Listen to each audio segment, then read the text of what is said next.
Okay, hello everyone. Welcome to this webinar event, Net Zero, What Are We Waiting For? This is the second in a series of 4 webinars and multiple podcasts under the Energy Transformed series, partnership between Ashurst and Renew Economy. We got the first one going a few weeks ago, looking at the energy markets, and a fantastic webinar it was, and fantastic response. And we've got 1,500 registrations for this webinar and a great lineup of guests. And I'll be passing over to Dan Brown from Ashurst very soon. Look, the topic couldn't be any better timed, I think. Net zero, what are we waiting for? Net zero suddenly become we're seeing it on the front pages of the papers every day, on the radio and the television.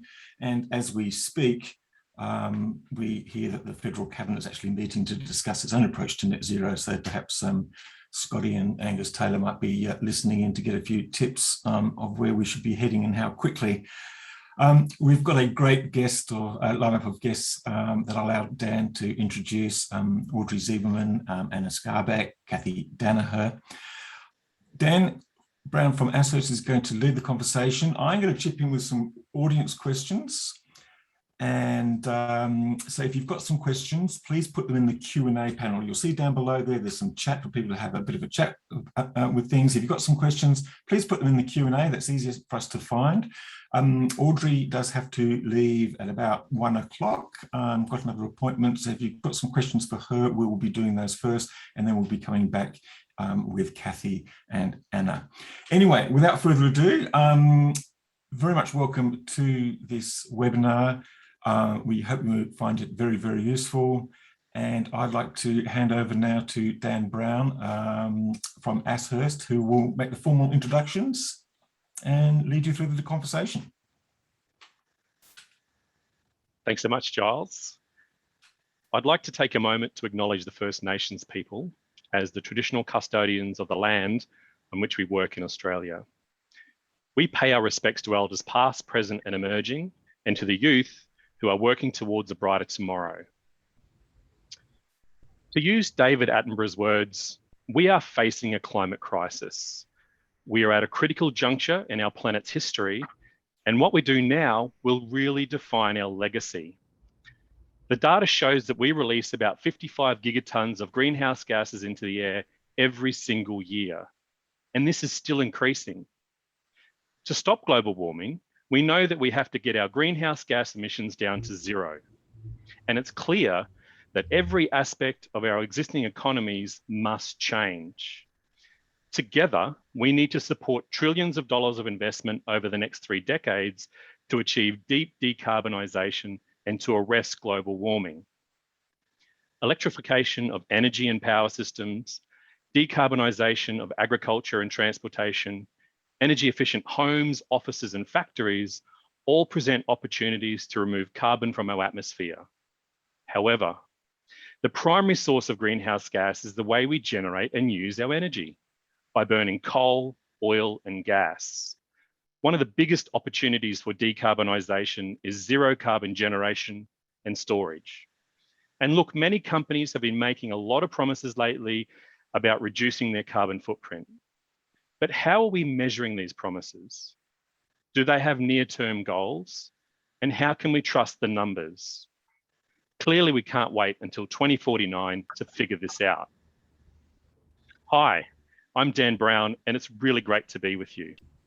Joining me on the panel today is the leader of X's Moonshot for an Intelligent Electric Grid and former Managing Director and CEO of AEMO, Audrey Zieberman. We also have the Vice Chairwoman of Arc Energy, the entity that's tasked with decarbonising Korea Zinc's global operations, Kathy Danaher. And we also have Anna Skarbek, the CEO of Climateworks Australia. And it's an organisation that's really driving credible pathways to deep decarbonisation of our economy. And we are really delighted to bring together such incredible minds for you today. We've got industry, we've got innovators, and we've got the policy changes. So please remember to join our conversation by using the question function in your browser. We genuinely want to hear from you.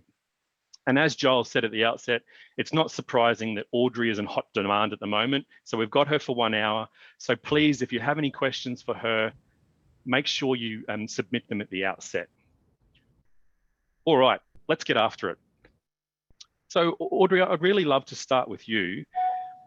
Clearly, the climate crisis is a problem that is just set up for Moonshot to solve.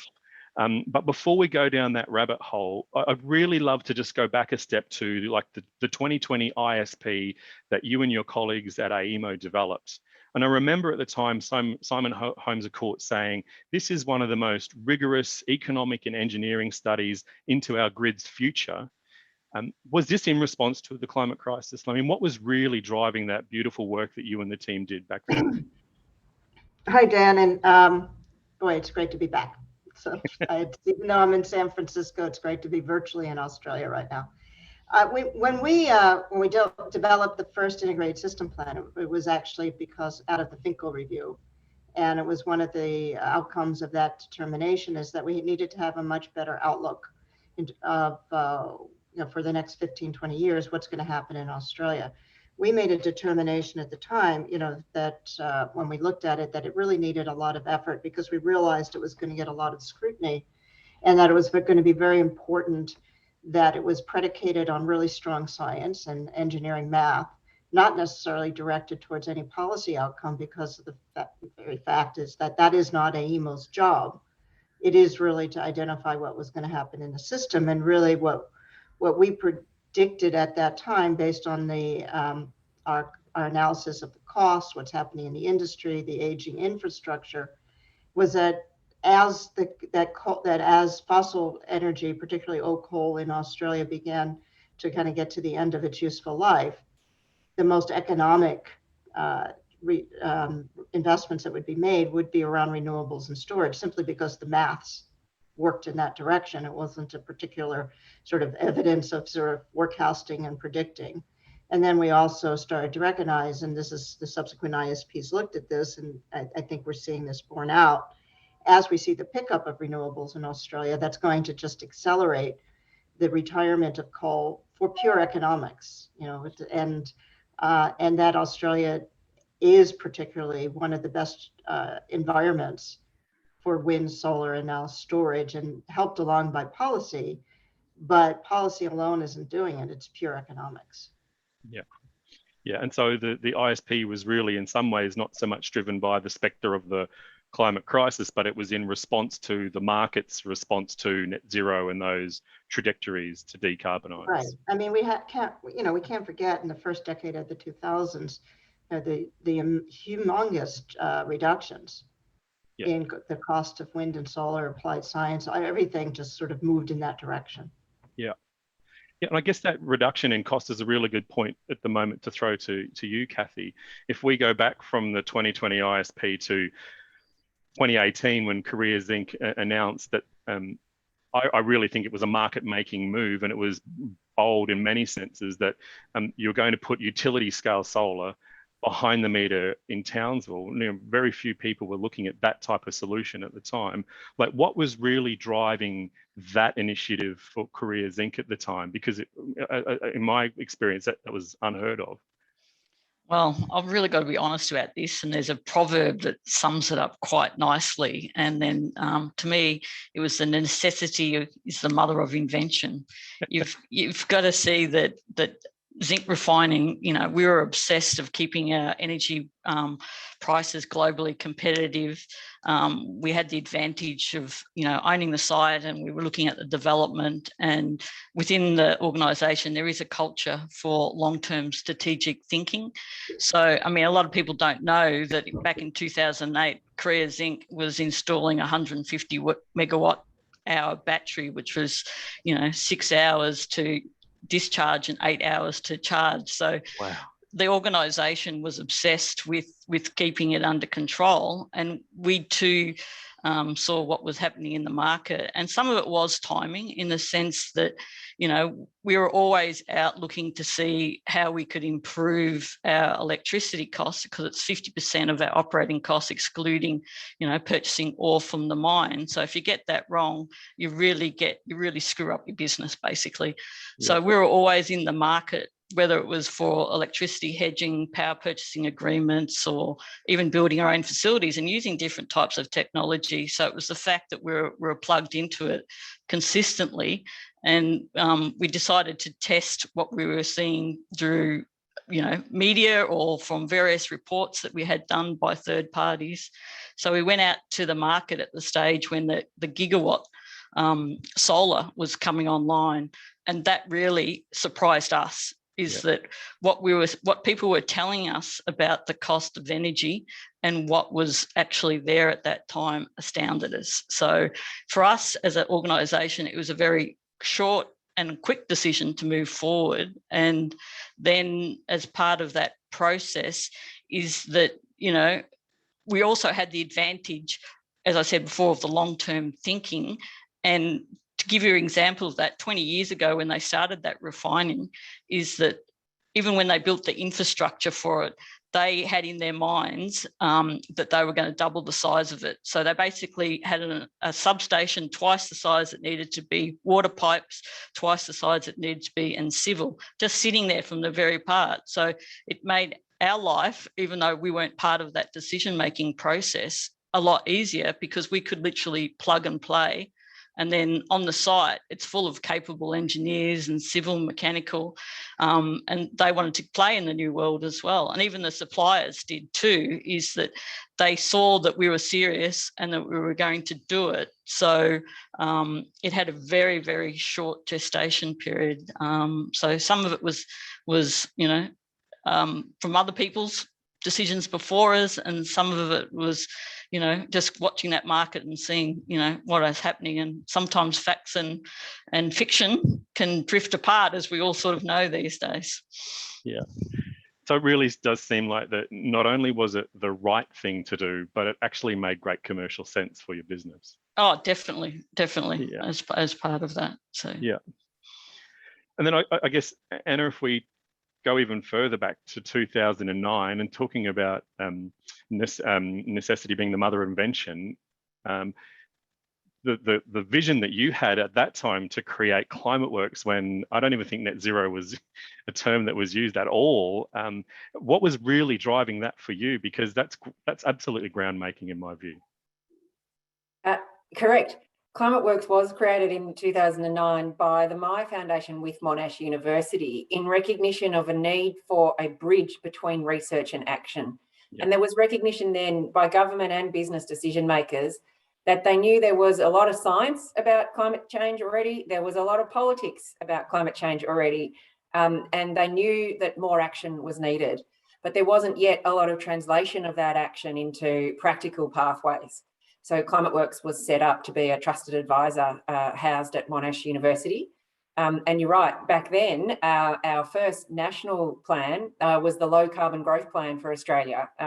What's been consistent in that time is backcasting from the goal of substantially reducing emissions. And the net zero concept really emerged around the Paris Agreement, which was ratified in 2015. So 5 years later, we went from low carbon growth to net zero growth and pathways. And now we are continuing to refine those, and we've seen them become quite normalised in the last 5 years.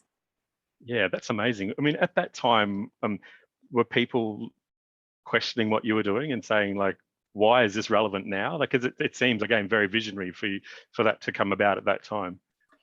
There was a hunger for good advice then. Business and government knew what they needed, even if they didn't know what it looked like.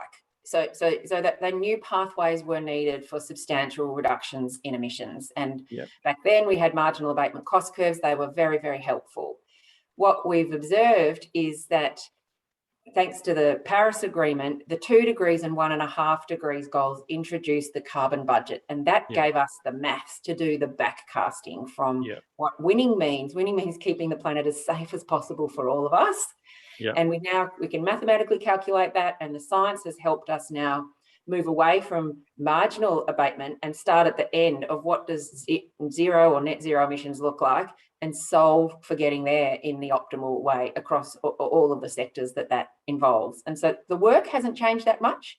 Yeah. The goals have become clearer, but we always looked at emissions across buildings and industry and energy and transport and agriculture.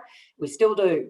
And we knew then that you needed a combination of economy-wide pricing policies, but also sector-specific regulations, market creations, information and capabilities. And that is all still true as well. Yeah, yeah.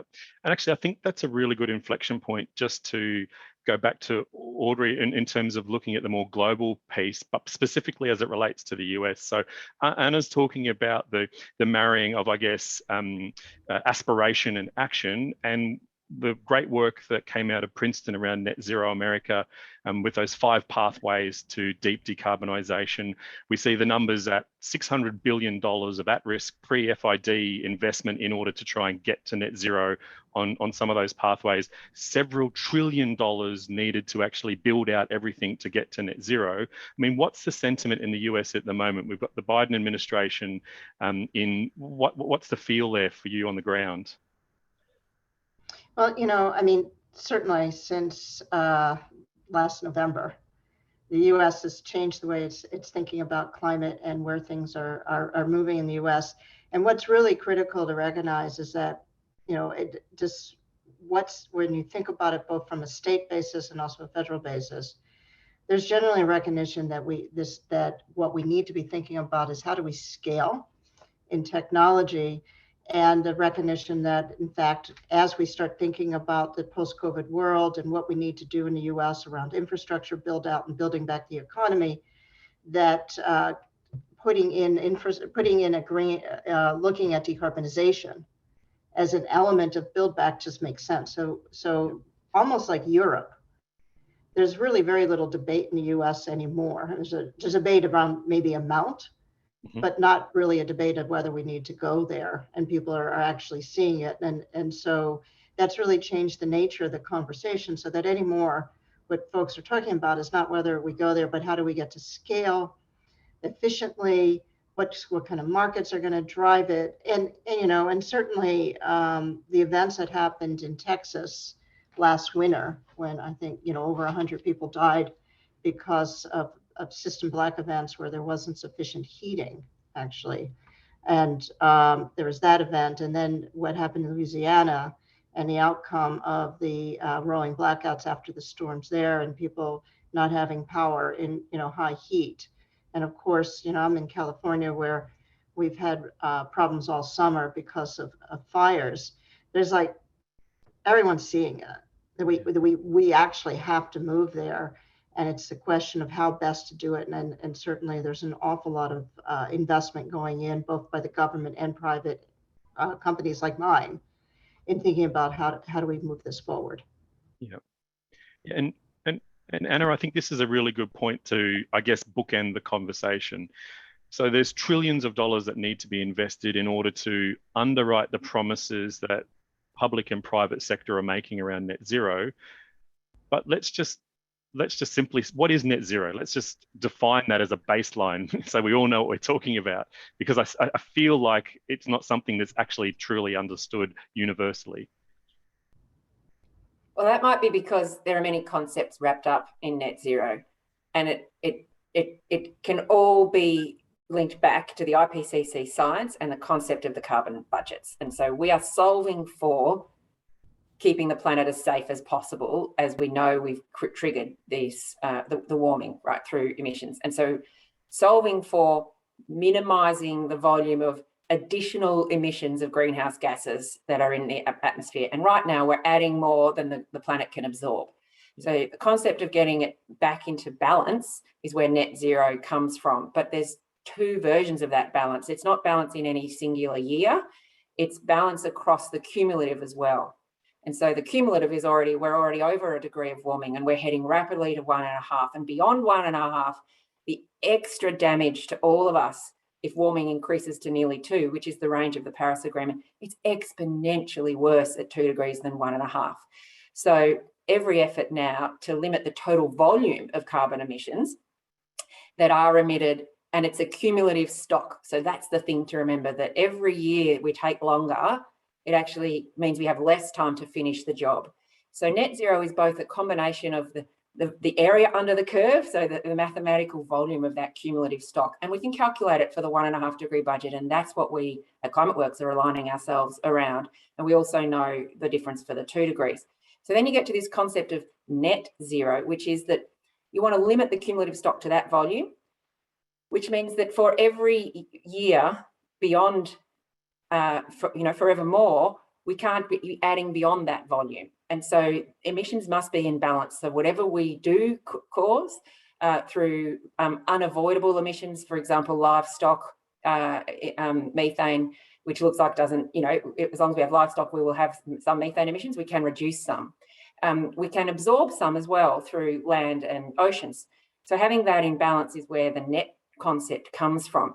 But it's important that the cumulative concept is borne in mind. So if we take too long, then there's this concept of overshoot, where you'd actually want to be what they call in carbon positive, so that we can be absorbing more each year and drawing down beyond just being in balance to make up for the overshoot of the next decade of industrial emissions if we're not getting those to net zero sooner. So I'm sorry that's not a short answer. There are, there is a lot of detail involved, but trying to simplify it as the aim being zero new emissions in the atmosphere, and getting to that point of stability when we've got to remember that the stock of what's there already is part of what getting to stability means. So if we've overshot, we're going to have to actually be in carbon drawdown, or being what we call carbon positive. There's lots of phrases around that, but it's all about keeping the total stock within those carbon budgets of 1.5 degrees warming. Yep. And so it seems to me that baseline is really well understood. Why is it that we're seeing so many different promises, differently worded, differently phrased, differently timed, from a whole bunch of stakeholders, whether they be state actors or private sector participants? Well, it's a combination of what you reflected on earlier. The net zero concept was only introduced about 5 years ago when the Paris Agreement was ratified. So we're in the process of global convergence around norms for these definitions, around what best practice looks like. And in the face of a rapidly changing external context, I am seeing that convergence is beginning. But I think that's why at the moment you're seeing a variety of different versions of when you measure by and on what date, and net zero by 2050. Now there's focus on, well, actually the shape of the line matters. So 2030 actions really matter. That brings in the interim targets.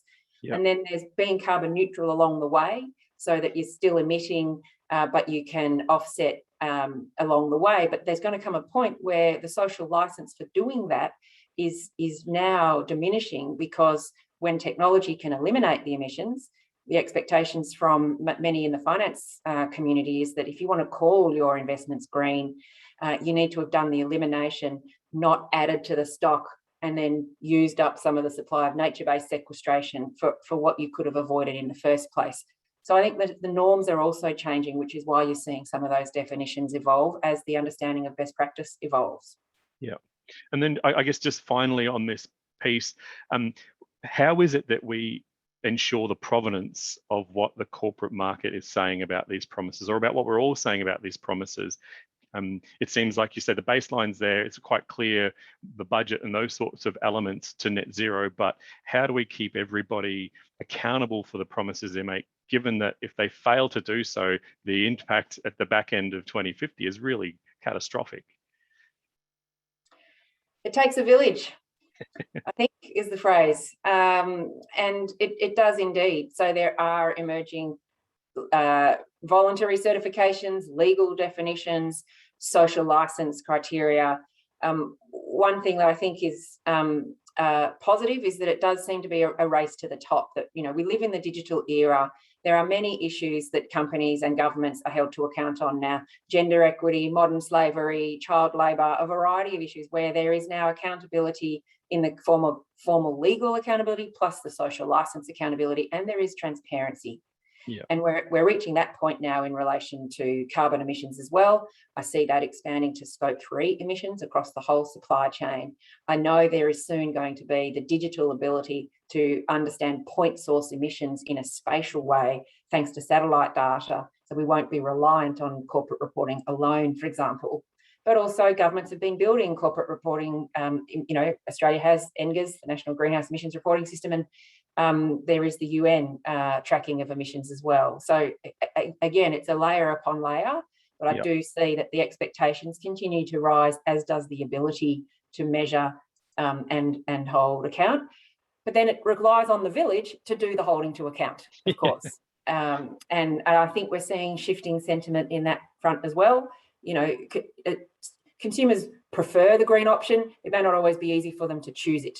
So the easier that gets and the more visible that gets, the stronger that the accountability will be as well. Yep. And look, I think this concept of it taking a village and making it easier for the consumers and removing barriers to entry around the net zero journey is probably a great point to come back to you, Kathy, and specifically around Arc Energy. And we all know that Arc Energy has been established for a bunch of reasons, but one of them, which I really love, is it has been established to decarbonize Korea Zinc's global business.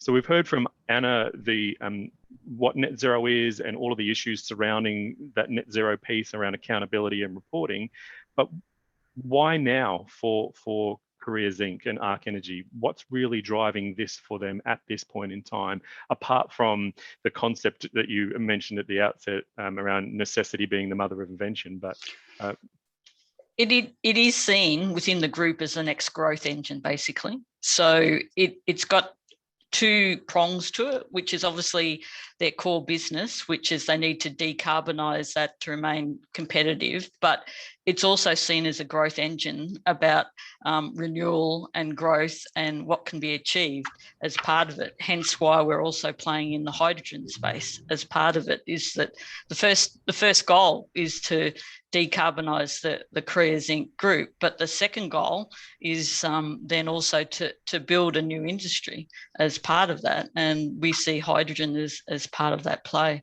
And that, I mean, we've started out fairly small in the sense that again, it comes back to our vice chairman. He, back in 2015, arrived at our zinc refinery. And I remember him, he's now the vice chairman of the group, but at that stage he was a CEO. And he goes, I'm just going to America. There's this thing about splitting water, and that I think it'll be a game changer when, if it ever takes off. And that was 2015. So he's been embedding this within the culture of the organisation for 6 years. And in that, our knowledge has grown quite a lot over that time to where we are and what we're doing and how we're going to do it as part of that process. So it did unleash something else that was good as part of it. And yeah, it's an exciting journey, and not all the pieces of the puzzle are there together. And some of those time curves will change over time, as it normally does in any cycle, as part of that. But so it wasn't just self-preservation; it was growth. Yeah. And then, Audrey, I think now's a really good time to kind of dive deeper into, I guess, the rationale from X's perspective about why they're focusing on intelligent electric grids. Because when I pull back to 100,000 feet and I look at all the amazing work coming out of that moonshot factory, to me, the electrification of the grid and making it an intelligent network does seem like a natural add-on, but it might not for everybody. Like, what's really driving this for the organization? Sure. Well, I think that there are a number of things. And first of all, I think it's important to look at it from the entire Alphabet context. Now, Alphabet has made a commitment for 24/7 carbon-free energy for all. And our data centers are actually some of the cleanest data centers in terms of buying only renewable energy. We also have invested in other things in the sector. For example, the Nest thermostats and Renew Nest, which just came out, which is all about helping individuals be able to manage their, both their energy use and also their demand to reduce their own carbon footprints. And then there are early investments in companies like Dandelion, which was looking at geothermal, and Malkani, which was looking at wind. And so there's been a long, actually, history to Alphabet around how to innovate in the energy space, although people haven't quite, sort of seen it in all of the pieces because it's a big company. But with X and what we're doing, so X is really, when you think about it, the things that X is focused on, and historically, like Waymo, self-driving vehicles, is all about how do you apply artificial intelligence, machine learning, and computer capabilities to thinking about how do you solve this big problem, which is what we know is there's a lot of car accidents are created by people. And so if we move to autonomous vehicles, we can help people stay safer on the roads. So that's sort of one issue where we focused on pharmaceuticals with Verily, and Wing, one of our others, which is self-automated drones, is about delivering energy to places where people otherwise are delivering goods where people couldn't get it otherwise. And then our other recent announcements that you've seen around how we're using artificial intelligence to help with agriculture, and artificial intelligence, and also innovation to give people access to internet. They're all in the same thesis: is how do we use major 10x changes in technology to help billions of people around the world applying what we do best around artificial intelligence, machine learning, advanced computing. And for me, and this is sort of like my passion, when I was at IEMO, the thing that became really apparent to me is that the modeling tools, the visualization issues, our ability to actually look at, how are we going to see problems on the grid after resources change, how we're going to address resiliency better, all came down to not having the best tools that we needed in the industry, because the tools that we were using were really developed and around a much different grid. So we started focusing on things like the digital twin, and AMO's moved forward on that. But what we're thinking about is X, is how do we apply what we know around artificial intelligence, machine learning, advanced computing, data acquisition, so we have a much better picture. Think about, if you had a global view, everybody could easily access what's happening on the system.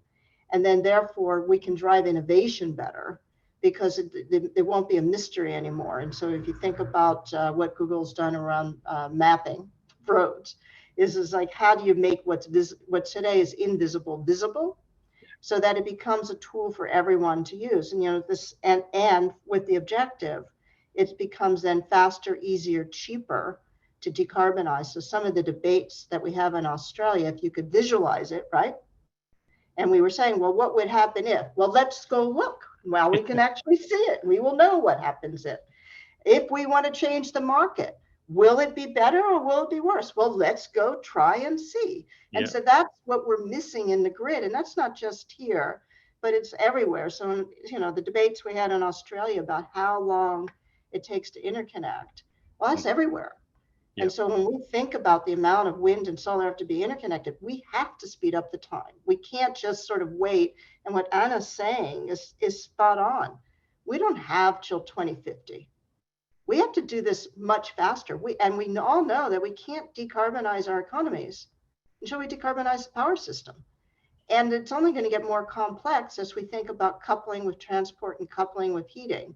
And so we have to give the people tools. And the nice thing about artificial intelligence, machine learning, and the grid is that once you start doing this, you can learn faster and faster, because the machine will say, oh, well, that use case, that was tried in Sydney.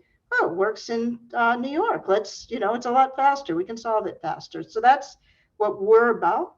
It's all focused on really, X's goal is how do we use technology to help billions around the earth, and make sure that we're helping make real big technology leaps, not incremental, because our objective is really to have as big a profound impact as we can. I love that, about how do we make the invisible visible. How do we give, I guess, access to everybody to understand what's happening. And talking about access to the system, or to the oracle, so to speak, Giles, we should throw to questions now. Thank you very much, Dan. And look, we're going to focus the first round of questions with Audrey because Audrey does have to go soon. I had a quick question because they relate to some of the other questions that we've got from the audience. You just mentioned about the need to decarbonise the grid first because everything else follows after that. How quickly can and should we do it? Well, I think if we're talking as Anna says, we need to get on that curve, right? And I just was listening actually to a speech by Greta Thunberg, who reminded us all that 21 doesn't look so great in terms of emissions. And I thought it was lovely when she says she's tired of the blah, blah. And I think we're all tired of the blah, blah, and we really need to start taking action. So, in my view, we really need to think about how do we decarbonize power systems. I know the administration's objective is by 2035 in the US. And, if we think about what we're going to have to do for transport and process fuel, that's a fairly reasonable, it's extremely ambitious, but if you're not ambitious, you're not going to get there, that we really need to move forward. And I think, to me, really understanding that this all there's a lot of learnings to get done, and we have to start thinking about how do we move faster and how do we scale faster rather than debating, should we go there is really that this is the moment to do that. The other thing is, I think in the weeks now where everyone is looking at COP and where COP, I think itself is going to be focused on announcements of what people are doing as opposed to what they're hoping to do, is really the time for all of us to start thinking about it. How do we create a bias towards action? But so should we bring that to 2030 to decarbonise the grid? I mean, 2035 is what the US has said. Now the UK has come on board saying that. The EU is implicit in their sort of fit by 55. AEMO's latest ISP is actually talking about 2035 in its hydrogen superpower scenario. So can we do it even quicker? Well, I think that the complexity of this, and this is, where I have a profound respect, there's a lot of challenges that we're going to have to deal with around the process of decarbonization. I think setting a goal of 2035, hopefully we how would you say we overshoot it if we get there early? Do better. But in any event, I think setting one that we can all get our heads around and say, let's move towards that is really important. And, I think the point is that the momentum has to be behind getting to that as quickly as we can and understanding it's a lot of work. I mean, when you think about it, where Australia is compared to the rest of the world, in many ways, we're in good shape because it's happening there. And we're starting to, Australia is sort of leading in understanding some of the technical challenges of moving to a decarbonized grid. So a lot of the rest of the world is actually lagging in terms of understanding that. And that's something we're trying to do with our moonshot, is allow for very fast learnings, because that's how we're going to have to, that's what's going to have to happen. So I just got a couple more questions here. People are talking about 2 degrees. A lot of our net zero targets now around 2050 are really just addressing that 2-degree target. 1.5 degrees, I think, we'll probably hear from Anna later on, is probably going to require something like net zero by 2040. In the US, amid the government and the corporations and with you people at Moonshot, are those sort of faster targets being discussed? I think the target, they absolutely are. And I think, the administration's leading, and I think a lot of the states are leaning on it. I think what's really being discussed in the states is the how, what changes need to occur over what time frame and what kind of investments need to happen. And then people are talking about, people in Australia will find this very familiar. How do we allocate the cost? Who pays for the transmission? How do we get it done? What do we do around distributed energy? How do we take advantage of rooftop solar? So it's all the same debates, but I guess, what I'm seeing in the US is just a sort of this intensity of the various governments really pushing behind, well, this is how we're going to do it, not debating on whether it should happen. And I think that's going to continue because we've sort of reached that tipping point. And in many ways, Australia the same way, the states have been pushing for a much faster decarbonization route. So we're just talking then about improved technologies and the things that you were talking about with X, you know, you're sort of making invisible things visible. Sounds like technologies which just enhance what we've got now, or do we need like a rainmaker technology, something we haven't thought about to get there? Look, there's a huge amount of innovation happening, and I've had it, enjoyed actually, while I'm at X, hearing from a lot of Australian companies who are doing amazing things in the tech space around how do we integrate renewables better. And of course, there's a lot of work continues to go on around battery chemistry. And, companies like Kathy, I actually talk about because of the work they've done around how to optimize behind the meter. So there's, all of that. I think the issue around where we need to go in the industry is how do we move to scale quickly around innovation. So a lot of the issues that we continue to suffer in this industry is speed and scale. And part of that, I think, is the fact that each grid is sort of a one-to-many situation. And for us, the question is, how do we use virtualization and think about it in a digital world where there's platforms where it's a many-to-many, and drive change quickly so that if you have a great solution, and there are many companies in Australia that have it, how do they enter into other markets easily without having to prove themselves over and over and over again? And this is where we think part of our moonshot and this concept of virtualization can help, where people can actually see how it works, and then it's easier for people to get into markets. And we drive that kind of scale as well as drive a certain level of standardization. When I think about the world, I think about the things that, for example, with electric vehicles, if you're manufacturing an electric vehicle, you can't worry about, well, which jurisdiction is going to end up in, except for maybe if you drive on the right side or drive on the left side. You would like to know that the market's going to work the same way, or a smart washing machine or anything like that. So all of these things the discussion has been moving towards how do we drive scalability in this industry, because we have to move faster than we can. And to me, part of this is really thinking about how do we make sure for the people who are charged with keeping the lights on, that they can have the confidence that when they're interconnecting things, it's actually going to work and it'll be a benefit. And for regulators themselves to also have better information so they can feel confident that the decisions that are being made are decisions that are going to benefit consumers. And all that goes to better information, better modeling, faster decision making, and that's why it's become a focus of our moonshot. So one final question then for you, and also for Anna too, because I'd like to hear her response to this. It's from Anonymous, but because of the nature of the question, I think it actually might come from Federal Cabinet, and they probably need an urgent response. Do you see pathways to getting net zero without a carbon price?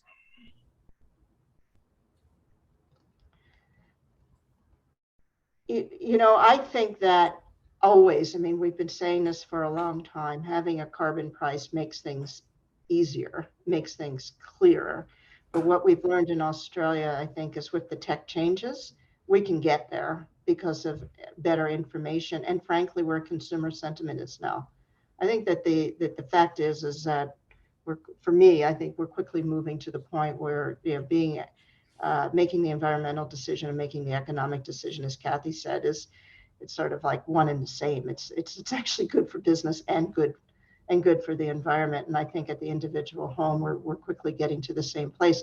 We need, in fact, and this is Australia knows this better than anyone else, we need to be able to engage consumers in thinking about how do they use these resources. And actually, as we made policy changes in Australia around paying people to manage their energy use better, it becomes actually a better economic decision for the consumer to be part of the solution. And so all of this is sort of, to me, saying, yes, it would have been easier, but is it necessary? I don't know if that's true.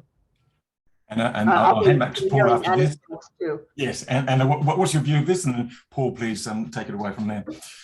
Oh, sorry, Dan. Yeah, it's an and, not an and or decision. Audrey's right, it makes it easier.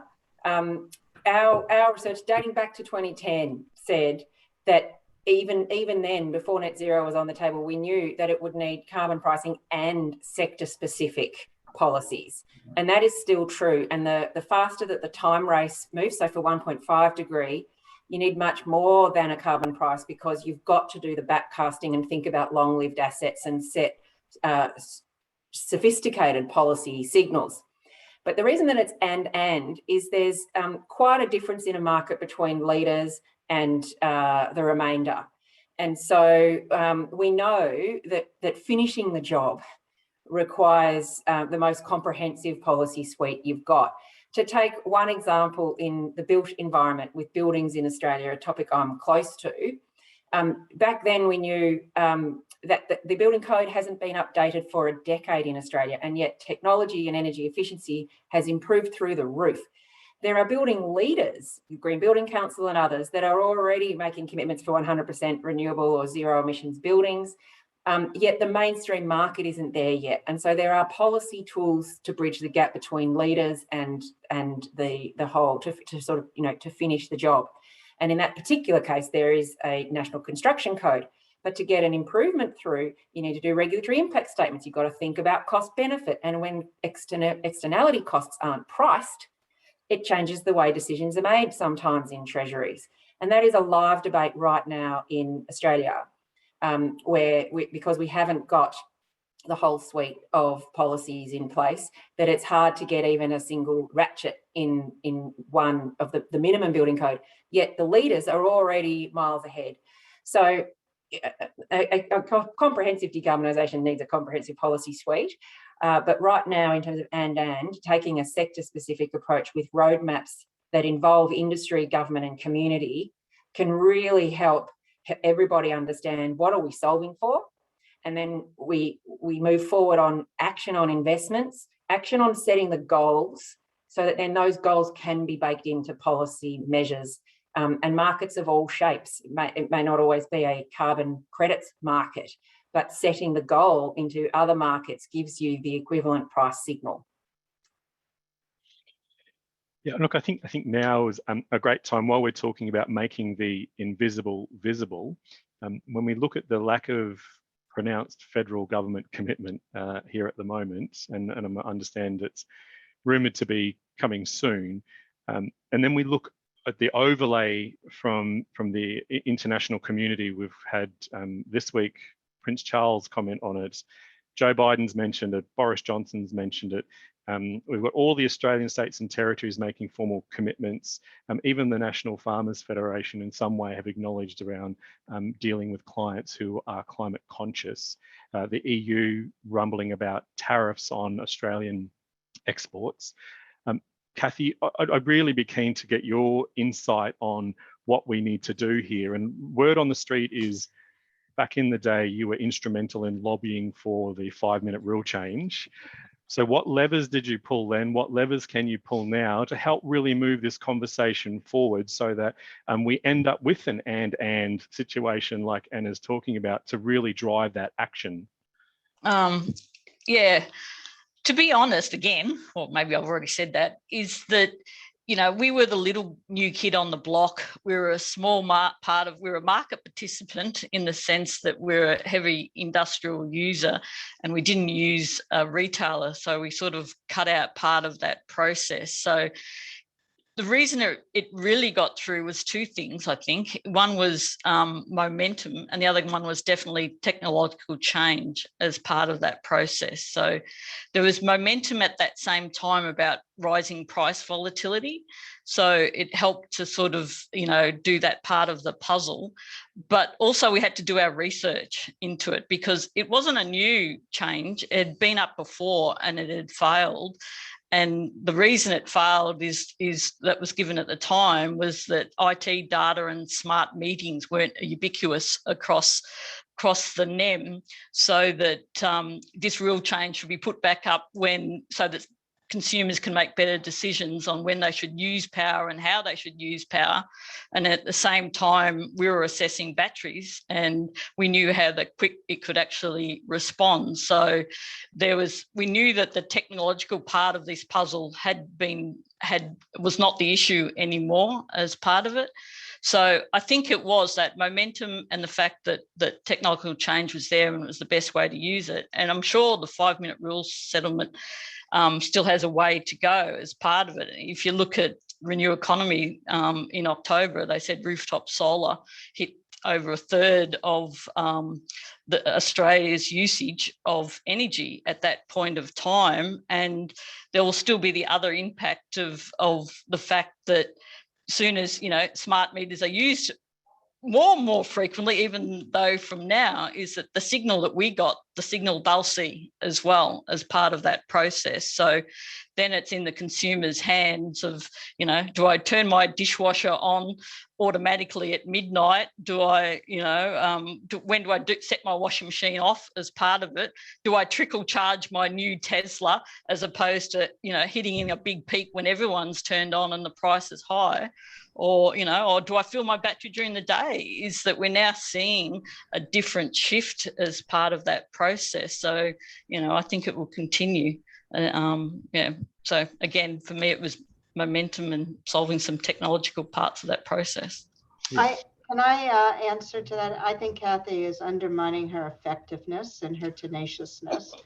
I think she did an amazing job because there are a lot of people who are objecting. And oh yeah, I wasn't a very popular person around a lot of. You were not. She didn't get invited to many parties, but she was extraordinarily effective. Yeah, and I guess that's the really interesting piece for me, and I'm sure for many of the people listening in today, that you could create and affect that change in that part of the market. And again, what really interests me about your business model, Kathy, is that notwithstanding that we don't have a clear pronouncement at the moment, you're still forging ahead with your Sun HQ in North Queensland to build that international supply chain for green hydrogen to support your broader business. But notwithstanding, and this is the bit I really love about it, in the absence of all of this policy setting, it seems that you're still going on and creating a domestic ecosystem around renewables, which is ultimately going to push that net zero bandwagon, I guess, to really drive that deep decarbonisation, not just for your business in a self-interested way, but the rising tide is really lifting all boats. I mean, is that how the business sees it, or is that just an unintended consequence of what you're trying to achieve? Well, we've got a mandate to do what we need to do, so the mandate's there, but there's also what we have learned is that the best way to turbocharge learnings is to get and do something, if you know what I mean.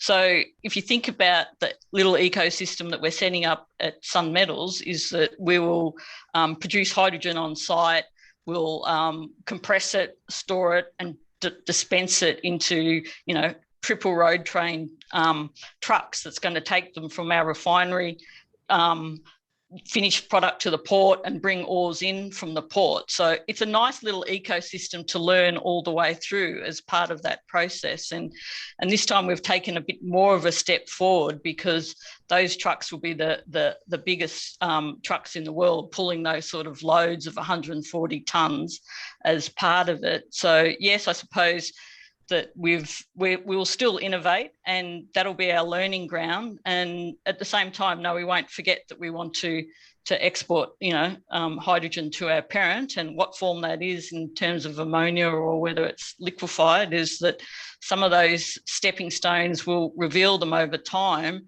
But I think it is, get into it, and then the learnings grow exponentially from that process and starts embedding further within your organisation.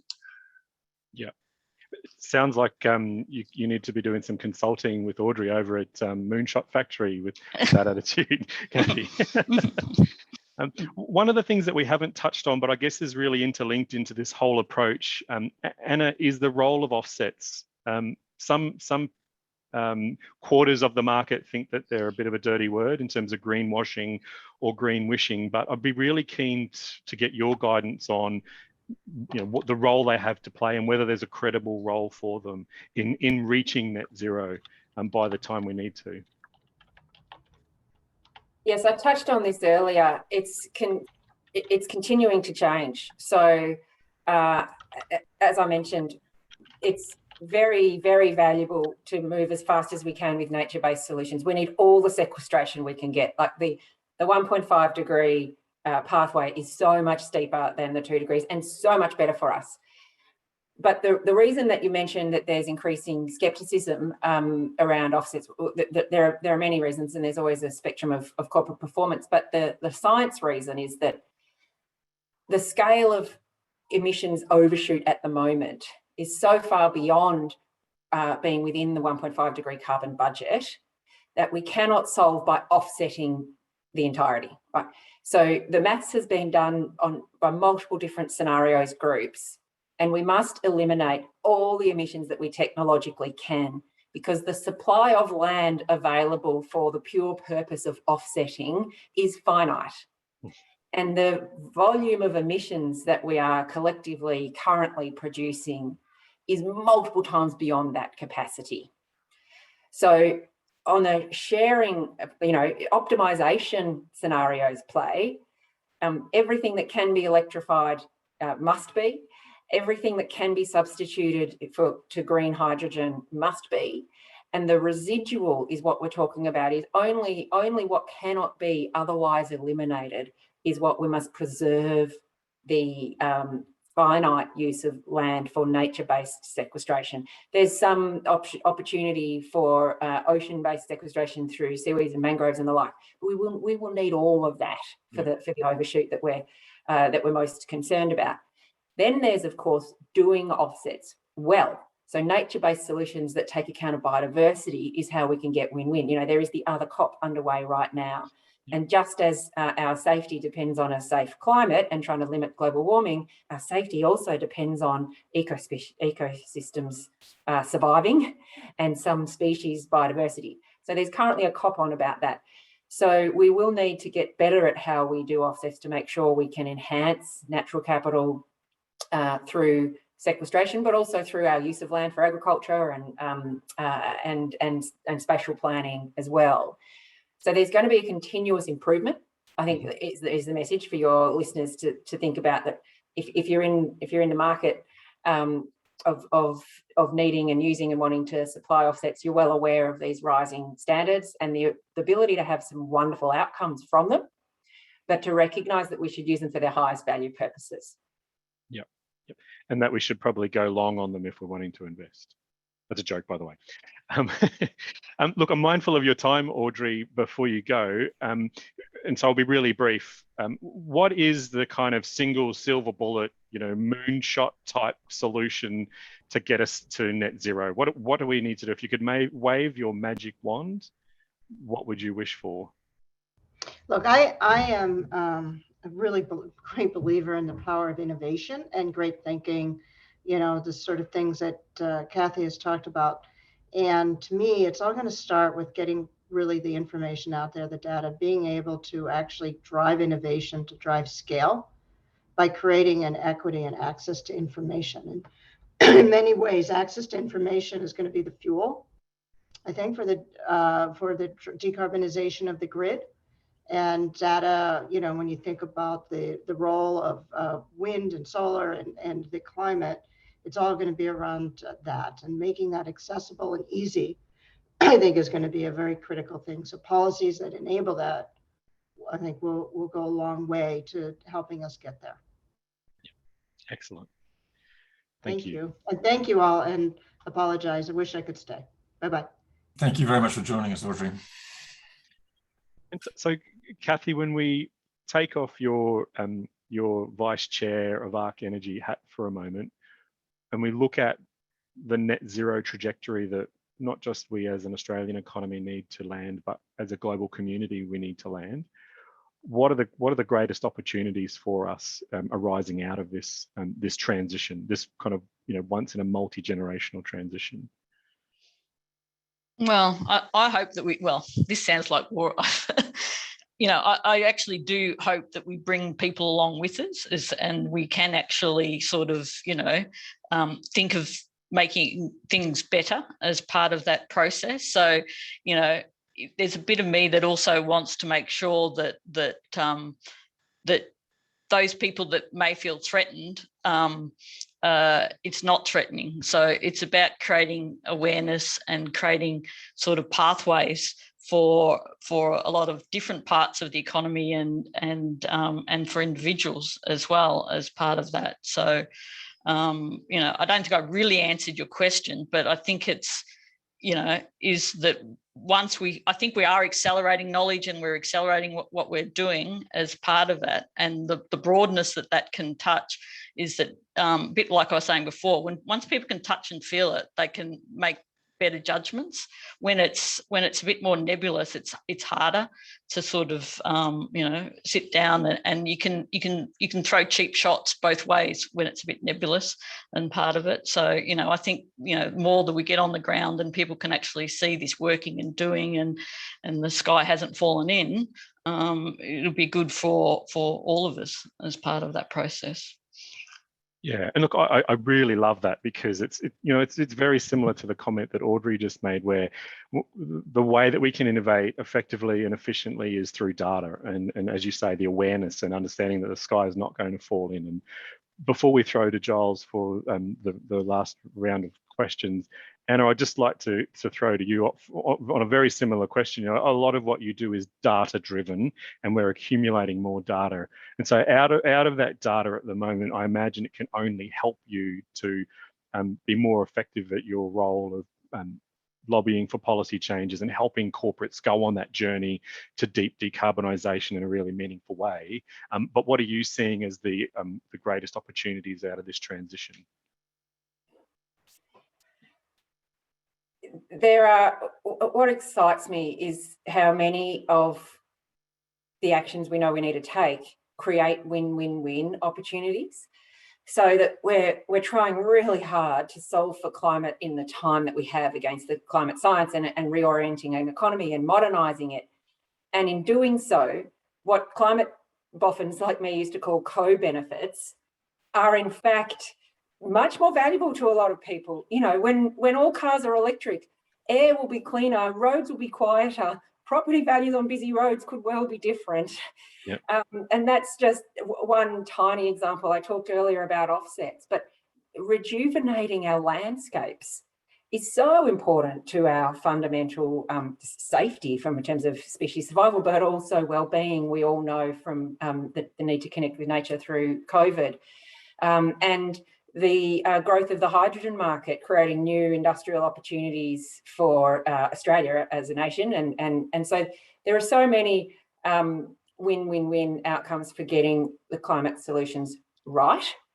But I think if you're asking for what's the one, the silver bullet type question, I'd actually say don't ask for silver bullets. The thing with climate change is actually about seeing it as something to be embedded in the normal way we do business.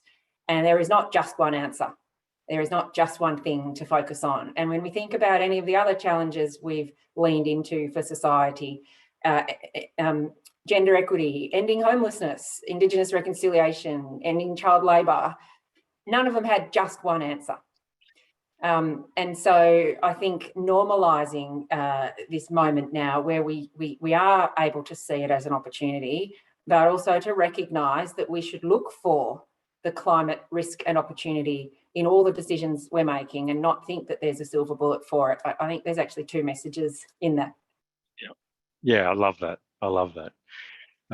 Giles, over to you for some more questions. Thanks, Dan, and thanks, Audrey, and great to still have Anna and Kathy with us. Look, we're going to get to some of the serious questions here from the audience. Anna, and I'll throw this to you first, Anna, but I'm also going to ask Kathy. The question is from Tanya: how should we make the government more committed and take serious action on this? I guess the question is what sort of government, because we're starting to see state governments becoming very engaged. The federal government is feeling it has to move somewhere. We're not too sure where it's going to move. How important is, I guess, well, how do we make the government more responsive? And my added questions to that are you seeing a big change in various levels of governments? And how much do we need them? In reverse order, I guess, governments are important. And I go back to it takes a village. The scenarios, when we publish net zero scenarios, the 1.5 degree scenario, which is now called hydrogen superpower in the AEMO work, we first called it the all-in scenario. To realign our economy's emissions trajectory with that sort of steeper curve, it sees emissions being net zero by 2035, but actually us needing till 2050 to catch up the overshoot through increased sequestration. We find that it needed government and business and consumers. So the all-in choice of phrase was deliberate.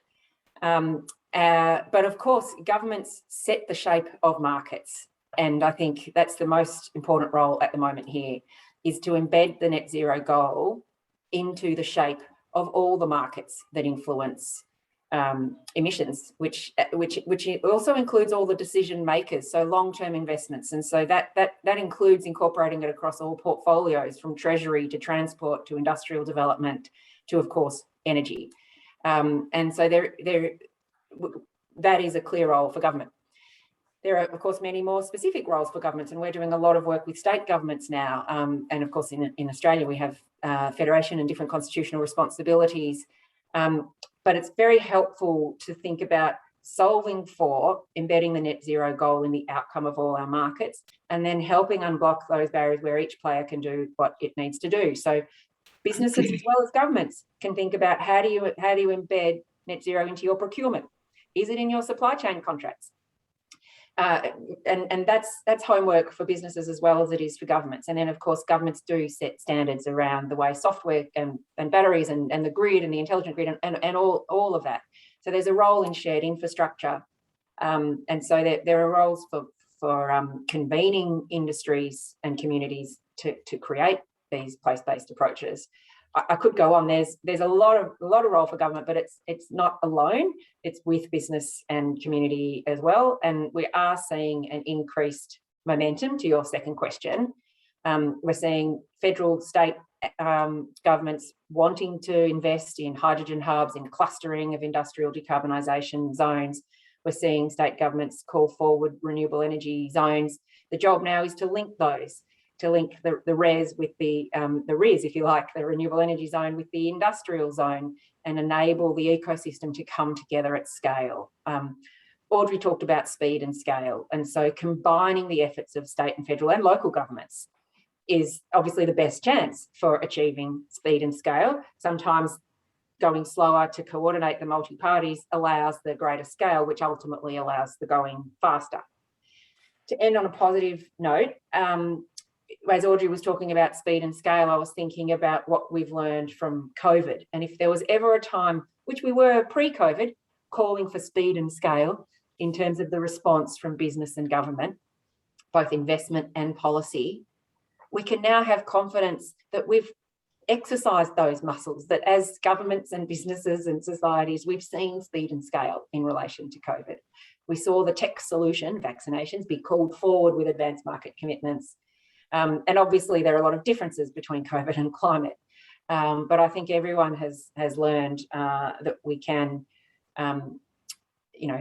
adjust and accelerate, and that they are skill sets that I think business will continue to draw upon, as can governments. I think, can I throw that to you? What's government done for you, and what do you want it to do for you, or for the industry more generally? For me or for Anna? That's for you, Kathy. Well, for me, I don't need them to do anything for me, but I would like to remind them that I suppose is that they have a great power, and they have a great power of influence. And in coming out of the COVID, in a scenario where in that period that you need to stimulate, and infrastructure is the call that we do need within the grid, as Audrey said before, as part of that process, is that I think is that if they can leverage that and realise that, companies like us, we came to Australia in the late 90s because energy was under control, the energy policy, we knew what we're doing and how we were doing it.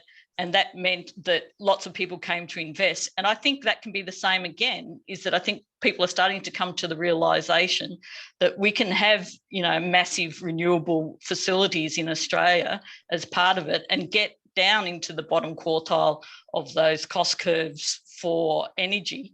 And then that has its own birth that comes out of that process. I mean, it's the reason the aluminium industry came to Australia in the 1970s, the same thing as part of it. So we've been an energy country for various sources for a long time, and I think we can still harness that further. So, you know, for me, for the government, is back yourself as part of that process would be what I'd be saying to them, as opposed to keeping your head under the doona and making sure that you're keeping everyone happy. Just back yourselves. Well said. I've just got one last question for each of you before handing back to Dan to wrap. Kathy, you just talked about the different technologies that Sun Metals has been introducing. I mean, just to remind people that Sun Metals is actually the second biggest energy consumer in the state of Queensland, so it's pretty significant. You know, you've got the solar. You're now looking at wind, you're looking at battery storage, you're looking at hydrogen, both in terms of industrial processes and also for the transport fleet. We often hear about these technologies in the company and the business level, and it sounds like a bit of greenwashing, it sounds like a bit of this, a bit of that to make it look good. How real are these technologies for you and for your organisation, and how confident are you to sort of eliminate any doubt that these are the technologies that's going to take your business and the industry in general forward? Yes, I mean, yeah, you might call we're the believers if you want to use that sort of terminology.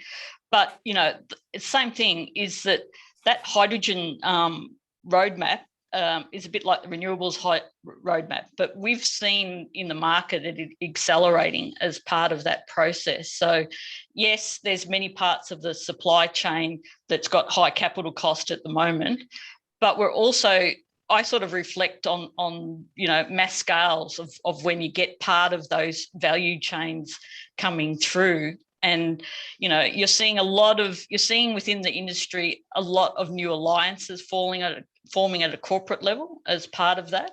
And that's right across the energy value chain. So once you start seeing those big players like Shell and all the rest of it out there in the market, they're serious. They're not just sort of, they're not just going to, you know, tip their toes in now. Is that the growth of that hydrogen curve, to me, can have a similar growth trajectory of what we've seen. You know, it runs along slowly for a time, but when it kicks up quite quickly as part of that. And usually we underestimate that technological part of the process. But, you know, if I had to guess, you know, the big stuff by the end of, you know, another 7 to 10 years, that's where we're sort of making sure that we will be definitely exporting to South Korea as part of that. And in the meantime, we'll build the domestic economy and you know, decarbonise what we can do at this end of the scale. And yes, because hydrogen is one that can be used in lots of different applications, is that there will be different players that will find their niche and they'll grow it quickly. So I'm obviously quite positive as part of it, but still aware of the fact that right now is that, yeah, some of the parts of the puzzle are expensive. So, you know, you've got to have the big players that can wear that and move through those cycles to come out the other end. And just one final question for you, Anna. We've got a couple of questions about stranded assets and things like that. What should we think about them? I mean, we've talked about the pace of, we've heard about the pace of technology change. There's obviously some companies and some industries that either can't or won't transition. To what extent do we worry about those? And just to sort of extend the analogy, do you have to worry about sort of political parties that can't or won't transition as well? But also then we've got the communities who need to be thought of as well. How do we sort of see that issue in its broadest sense? There's enormous amounts to do on all of those fronts there. You mentioned communities, and I made a COVID analogy earlier. Another thing that I found as a positive in looking at how governments and societies adapted to COVID was there was a lot of support for affected communities. You know, we had JobKeeper for people whose jobs were furloughed. We've had prioritisation of marginal or vulnerable communities. And society did that without blinking. It was the natural human instinct. And so I think, and the response was science-led. And so the analogies for climate is science is leading here. We've seen in just the last 5 years, as I described, the concept of net zero went from nowhere to being understood to having a 2 degrees benchmark to now having a 1.5 degree benchmark. That's now what the institutional investors are setting as their benchmark. It's what will be the expectation of governments and companies soon. You can follow the science and understand what that means for the technologies that are at risk of stranding. And you can see that the pace of technology development, as Kathy was saying, usually goes faster than the data can predict, because the data lags the market. And so you can preempt that and know that that's coming and take the same approach that we took to the communities that will be affected. Luckily for Australia, a lot of the potential impact of aging industries, and we know that the planet's not safe until we stop emitting from fossil fuel use and eliminate those emissions. But we also know that those skill sets and a lot of those communities are well placed to be the hubs for the enormous exponential curve of growth for producing renewable energy for hydrogen and other energy intensive industries. So we've got this opportunity now to lean in and solve both community support and community engagement in the solutions. There's at least a dozen locations around Australia that we've mapped that would be ripe for a really strong place-based industry modernisation focus, where we can crowd in the technology for renewable energy and industry emissions, energy intensive zero emissions industries. So solving it in a goal-oriented way with those communities is within our reach now, and I'm beginning to see that, and I'm hopeful that that's what will become the hallmark of a good response nationally. Thanks so much, Anna. I love that. I love the using the COVID in some sense as a silver lining about how we can come together around science and work through a really big issue, and it's equally applicable to the challenges we face around net zero. And look, from my perspective, it's clear that the scale and urgency of the problem is immense and is probably one of the great challenges facing humanity at the moment. However, as you've heard from our panelists, the green economy really is an opportunity rather than a threat. And what we've also heard is that it takes a village, that we need to look for the win-win-win, and that necessity really does drive innovation. But I also think it's clear that we need to build a bridge between academia, industry, the private and public sectors, and importantly, our communities, if we are to realistically facilitate deep decarbonisation that's required over the next 30 years. There will no doubt require a shift in policies, regulations and practices of many stakeholders as quickly and as effectively as possible. But in many cases, this transition is happening already. And I am, and I'm sure many of you are, genuinely optimistic that if we harness the excitement, the energy and the enthusiasm to respond to these great challenges, then we definitely have an opportunity to solve it. And one thing is really clear, is that we can't fail to solve it. And in the context of Moonshot, and we go back to those really amazing words of John F. Kennedy, we choose to go to the moon and to do other things, not because they are easy, but because they are hard. Because that goal will serve to organise and measure the best of our energies and skills, because the challenge is one that we are willing to accept, and it's one that we are unwilling to postpone.